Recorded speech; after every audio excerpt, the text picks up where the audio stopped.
Hi friends, मेरा नाम है महेंद्र वर्मा और आप सभी का स्वागत है अध्ययन क्लासेस में। आज का यह वीडियो एसएसटी पर यहाँ पर जो एसएसटी का यहाँ पर प्रैक्टिस सेट है उसको मैं आप लोगों के साथ डिस्कस करने वाला हूँ। और यहाँ पर जो एसएसटी की यहाँ पर जो ये सीरीज़ है ये 500 प्लस प्रश्नों की सीरीज़ होने वाली है, तो काफ़ी इंपॉर्टेंट है ये प्रैक्टिस सेट। और जो इसी सीरीज़ से आगे भी प्रैक्टिस सेट आने वाले हैं वो भी काफ़ी इंपॉर्टेंट हैं। तो अगर आप नए हैं चैनल पर तो इसको सब्सक्राइब कर लीजिए, जिससे कि आने वाली वीडियोस का नोटिफिकेशन आपसे मिस ना हो। और अगर आप यहाँ पर दोनों पेपर के लिए तैयारी कर रहे हैं तो शाम में डेली 8 बजे यहाँ पर मैं लाइव लेकर के आता हूँ प्रैक्टिस सेट, वहाँ पर लाइव टेस्ट मैं कराता हूँ, तो उससे भी आप सभी लोग जुड़ सकते हैं।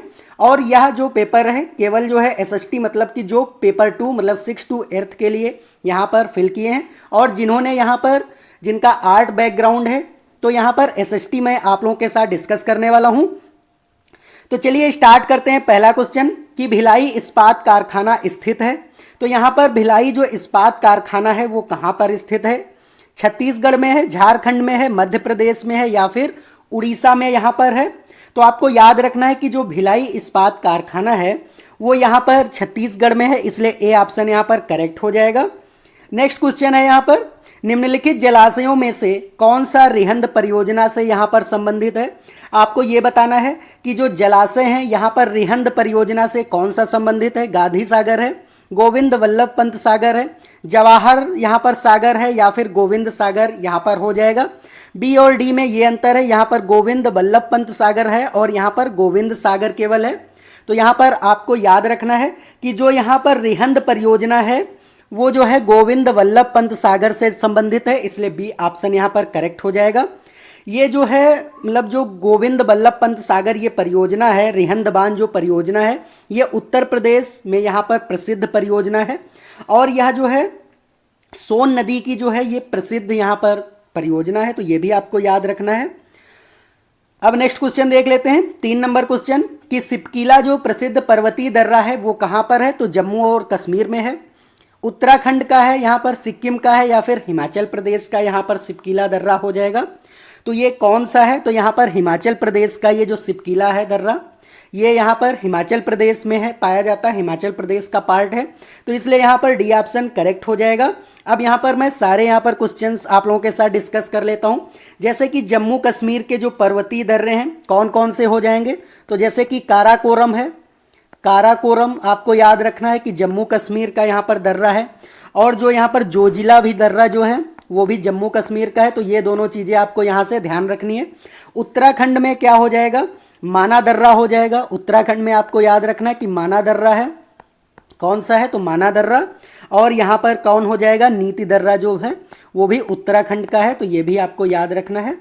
फिर यहाँ पर सिक्किम का दर्रा कौन सा हो जाएगा? तो नाथुला यहाँ पर हो जाएगा। आपको याद रखना कि अगर आपके सीटेट में नाथुला दर्रा से क्वेश्चन आएगा या फिर आपसे पूछ ले यहाँ पर नाथुला दर्रा या फिर जौलेपला दर्रा, मतलब कि जौलेपला दर्रा जो है ये भी कहाँ का है? तो सिक्किम का है, तो ये चीज़ें याद रखनी है। अब यहाँ पर हिमाचल प्रदेश का आपने यहाँ पर आपको पता चल गया कि सिपकीला दर्रा है। और यहाँ पर क्या है? बाड़ालाव चाला यहाँ पर जो है और रोहतांग ये भी दर्रे हैं, तो ये भी आपको याद रखने हैं। चलिए देख लेते हैं 4 नंबर क्वेश्चन कि भारत को कुल कितने कृषि जलवायु क्षेत्रों में यहाँ पर बांटा गया है? 9 बांटा गया, 12, 15 या फिर यहाँ पर 22 हो जाएगा। तो यहाँ पर जो भारत है उसमें कुल कितनी यहाँ पर कृषि को यहाँ पर जलवायु क्षेत्रों में यहाँ पर बांटा गया है? तो आपको याद रखना है कि ये 15 यहाँ पर हैं। कौन कौन सी 15 हो जाती हैं? जैसे कि पश्चिमी हिमालय श्रेणी होती, पूर्वी हिमालय श्रेणी, निम्न गंगोय मैदानी क्षेत्र, मध्य गंगोय मैदानी क्षेत्र। तो इस तरीके से कृषि क्षेत्र के हिसाब से जलवायु को 15 भागों में बांटा गया है, तो ये भी आपको ध्यान रखना है। अगर आपको सारी चीज़ें यहाँ पर समझ आ रही हैं, अगर आपको वीडियो अच्छा लग रहा है तो वीडियो को लाइक कर दीजिए और यहाँ पर अगर नए हैं चैनल पर तो सब्सक्राइब कर दीजिए, क्योंकि ये जो 500 यहाँ पर प्लस क्वेश्चनों की सीरीज़ आ रही है ये अब डेली आपको यहाँ पर मिलेगी। आज कुछ कारणों की वजह से यहाँ पर लाइव या नहीं कर पाया हूँ, अब नेक्स्ट डे से जब भी होगा तो ये लाइव आपको मिलेगी यहाँ पर सीरीज़, तो आप लोग यहाँ पर जरूर चैनल से जुड़ जाइए। चलिए देख लेते हैं 5 नंबर क्वेश्चन की केंद्रीय औषधि एवं सगंध पौधा संस्थान यहाँ पर कहाँ पर स्थित है? आपको बताना है कि केंद्रीय औषधि एवं सगंध पौधा संस्थान कहाँ स्थित है। हैदराबाद में है, नई दिल्ली में है, भोपाल में है या फिर लखनऊ में यहाँ पर हो जाएगा। तो ये कहाँ पर स्थित है? तो आपको याद रखना कि ये लखनऊ में केंद्रीय औषध एवं सगंध पौधा संस्थान जो है ये यहाँ पर लखनऊ में स्थित है, इसलिए डी ऑप्शन आपको लॉक कर देना है। और यहाँ पर जैसे हैदराबाद की अगर बात करें तो वहाँ पर कौन सा यहाँ पर हो जाएगा केंद्र? तो अगर यहाँ पर जैसे हैदराबाद है तो हैदराबाद का राष्ट्रीय भूभौतिक अनुसंधान संस्थान हो जाता है। नई दिल्ली की बात करें तो नई दिल्ली में भारतीय कृषि अनुसंधान संस्थान हो जाएगा। और यहाँ पर जैसे भोपाल है तो इंदिरा गांधी राष्ट्रीय मानव संग्रहालय हो जाता है। तो ये सारी चीज़ें आपको ध्यान रखनी है, मैंने यहाँ पर ओरली बता दिया। लेकिन अगर आपसे सीटेट में पूछे कि केंद्रीय औषधीय एवं सगंध पौधा संस्थान तो वो लखनऊ में है, आपको ध्यान रखना है। नेक्स्ट है यहाँ पर 6 नंबर क्वेश्चन कि केंद्रीय खाद्य प्रौद्योगिकी अनुसंधान यहाँ पर कहाँ स्थित है? नई दिल्ली में है, इलाहाबाद में है, मैसूर में है या फिर लखनऊ में यहाँ पर है? तो ये क्या हो जाएगा? मैसूर में है यहाँ पर केंद्रीय खाद्य प्रौद्योगिकी अनुसंधान। तो ये आपको याद रखना है। अब जैसे यहाँ पर नई दिल्ली है तो यहाँ पर क्या हो जाएगा? भारतीय मौसम जो विभाग है यहाँ पर आपको याद रखना, मैं लिख देता हूँ, भारतीय मौसम विज्ञान जो है संस्थान वो कहाँ पर है? तो यहाँ पर नई दिल्ली हो जाएगा। अगर आपसे पूछ ले जैसे कि लखनऊ, तो लखनऊ में कौन हो जाएगा? तो औद्योगिक विश्वविज्ञान अनुसंधान है। औषधीय क्या हो जाएगा? औषधीय विश्वविज्ञान संस्थान जो है वो कहाँ हो जाएगा? तो लखनऊ में हो जाएगा। इसी तरीके से अगर आपसे पूछ लिया जाए केंद्रीय खाद्य प्रौद्योगिकी अनुसंधान तो मैसूर में, इसलिए सी ऑप्शन यहाँ पर करेक्ट हो जाएगा। अब 7 नंबर क्वेश्चन है कि निम्न में से कौन सी मिट्टी भारत में कपास की खेती के लिए यहाँ पर आदर्श मानी जाती है, मतलब सबसे उत्तम मानी जाती है? तो जलोढ़ मिट्टी, लाल मिट्टी, काली मिट्टी या फिर लेटराइट मिट्टी हो जाएगा यहाँ पर। तो आपको याद रखना जो काली मिट्टी होती है वो यहाँ पर कपास की खेती के लिए सबसे सर्वोत्तम उपयुक्त होती है। और ये जो काली मिट्टी होती है ये यहाँ पर जब ज्वालामुखी जैसे कि उद्गार होता है ज्वालामुखी जब फूटता है तो उससे उसके लावा से जो उसका लावा होता है उससे जो यहाँ पर मिट्टी बनती है वो काली मिट्टी बनती है, इसलिए यहाँ पर सी ऑप्शन आपको ध्यान रखना है। अब नेक्स्ट क्वेश्चन देख लेते हैं यहाँ पर। तो नेक्स्ट क्वेश्चन है कि धान का यहाँ पर खैरा रोग किस तत्व की कमी से यहाँ पर हो जाता है? नाइट्रोजन की कमी से, लोहा, जिंक या फिर पोटास की कमी से यहाँ पर ये खैरा रोग हो जाता है। तो आपको यहाँ पर याद रखना है कि जो जिंक की कमी होती है इसी के कारण धान में खैरा रोग यहाँ पर हो जाता है। तो यहाँ पर सी ऑप्शन करेक्ट हो जाएगा।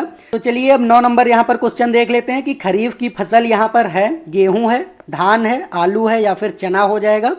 तो यहाँ पर जो खरीफ की फसल है, खरीफ की फसल कब होती है? तो आपको याद रखना है कि जो खरीफ की फसल होती है वो यहाँ पर जून जुलाई में यहाँ पर इसको जो है लगाया जाता है। और यहाँ पर क्या होता है? अगस्त सितंबर तक यहाँ पर इसकी कटाई होती है। तो ये चीज़ें आपको ध्यान रखना कि मतलब ये जब बारिश होती है, बारिश जब होती है तब यहाँ पर ये जो खरीफ की फसल है वो यहाँ पर लगाई जाती है। तो यहाँ पर खरीफ की फसल कौन हो जाएगी? धान। आपको ध्यान रखना है क्योंकि धान जो है बारिश में ही उगाए जाते हैं, तो इसलिए क्या हो जाएगा? यहाँ पर धान हो जाएगा। अब जैसे कितनी यहाँ पर जैसे फसल जो है उनको कितने टाइप से डिवाइड किया गया है? तो जैसे खरीफ की फसल होती है ऐसे ही रबी की फसल होती है और जायद की भी फसल होती है। तो रबी की फसल आपको नवंबर से यहाँ पर और यहाँ पर फरवरी मार्च तक आपको देखने को मिल जाती है। और जायद की जो फसल होती है वो यहाँ पर जैसे खरबूज है, तरबूज है, ककड़ी है, तो ये मार्च वगैरह में यहाँ पर इसको लगाया जाता है और मई जून तक ये चलती हैं। तो ये भी आपको याद रखना है जायद की फसल में। और रबी की फसल में जैसे कि गेहूं हो जाता है, गेहूं होता है, जैसे गेहूं क्या है नवंबर में यहाँ पर अभी इसको बोया जाएगा, सोइंग की जाएगी और यहाँ पर फरवरी और मार्च तक इसकी हार्वेस्टिंग की जाती है। तो ये सारी चीज़ें आपको ध्यान रखना है। चलिए देख लेते हैं यहाँ पर अब 10 नंबर क्वेश्चन कि प्रमाणित बीज के थैले पर लगे टैग का रंग यहाँ पर कैसा होता है? तो जो यहाँ पर थैला होता है बीजों का, अगर उसको यहाँ पर होल मार्क लगाया गया है तो उसका जो टैग होता है कैसा होता है? नीला होता है, सफ़ेद होता है, लाल होता है या फिर यहाँ पर पीला होता है? तो यहाँ पर क्या होता है? नीला होता है उसका कलर। तो ये भी आपको ध्यान रखना है। चलिए देख लेते हैं अब यहाँ पर 11 नंबर क्वेश्चन, निम्न में से कौन सी नदी एक यहाँ पर विवरांश घाटी से यहाँ पर होकर बहती है? तो यहाँ पर विवरांश घाटी से होकर के कौन सी यहाँ पर इसको कह दे, मतलब आप याद रख सकते हैं बिभ्रंश घाटी, बिभ्रंश जो घाटी है वहाँ पर होकर के बहती है, गंगा है, नर्मदा है, कावेरी है या फिर कृष्णा यहाँ पर हो जाएगा। तो आपको याद रखना कि नर्मदा जो नदी है वो बिभ्रंश घाटी से होकर के बहती है, इसलिए क्या हो जाएगा, बी ऑप्शन यहाँ पर करेक्ट हो जाएगा।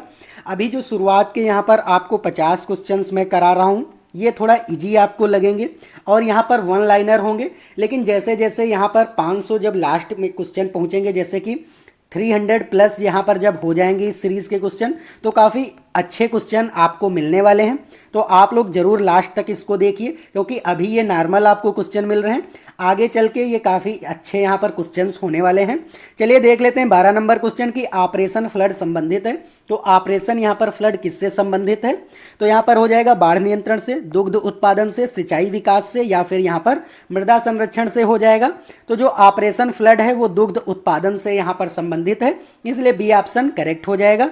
चलिए देख लेते हैं यहाँ पर सोनालिका किस फसल की यहाँ पर प्रजाति है। आपको बताना है कि एक फसल है जिसकी प्रजाति एक सोनालिका है, वो किसकी यहाँ पर कौन सी फसल है, मक्का है, जौ है, गेहूं है या फिर यहाँ पर धान हो जाएगा।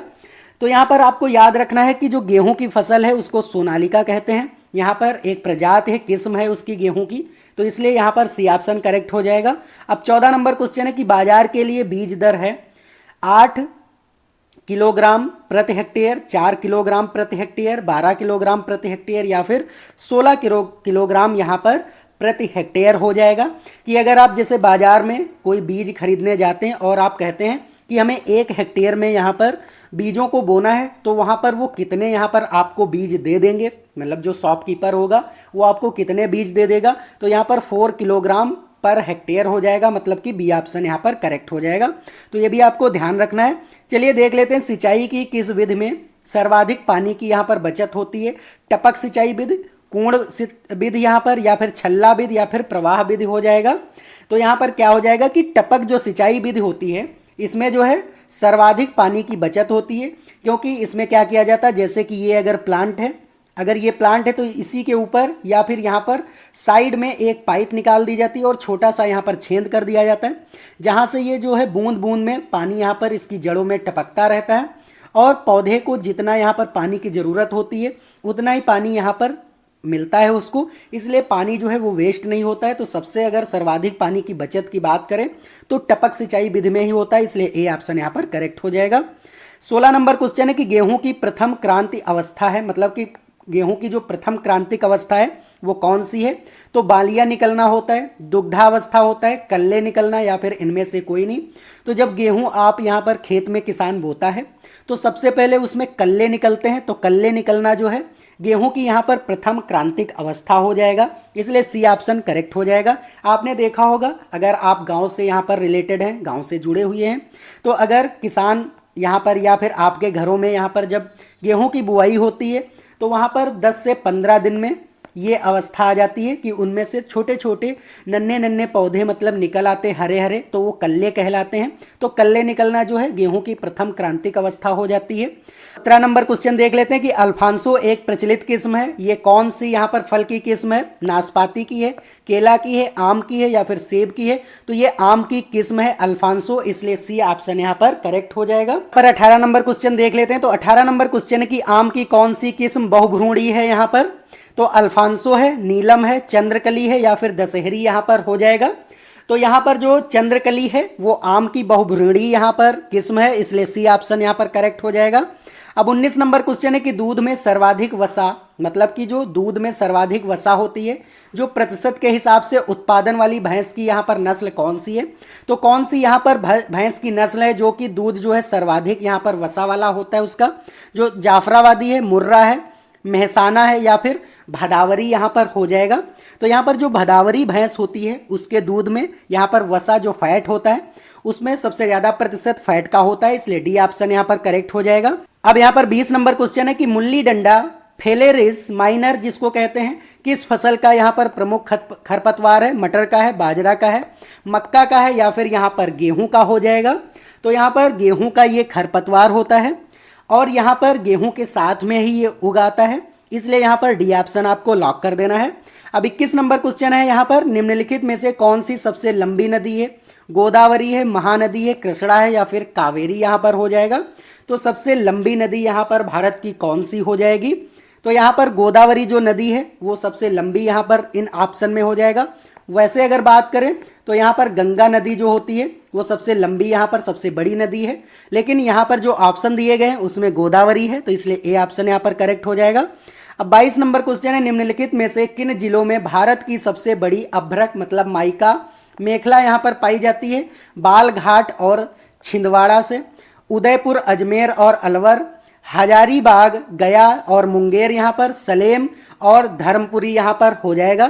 तो यहाँ पर आपको याद रखना कि जो हजारीबाग, गया और मुंगेर है यहाँ पर जो है सबसे ज़्यादा मात्रा में भारत में माइका जो मेखला है यहाँ पर पाई जाती है, मतलब माइका जो है ये पाई जाती है, इसलिए क्या हो जाएगा यहाँ पर सी ऑप्शन करेक्ट हो जाएगा। 23 नंबर क्वेश्चन है कि कोयले का सर्वाधिक उपयोग यहाँ पर होता है ऊर्जा उत्पादन में, लोहा एवं इस्पात संयंत्रों में होता है, रेलवे में होता है या फिर वाष्पीय जहाजों में यहाँ पर होता है?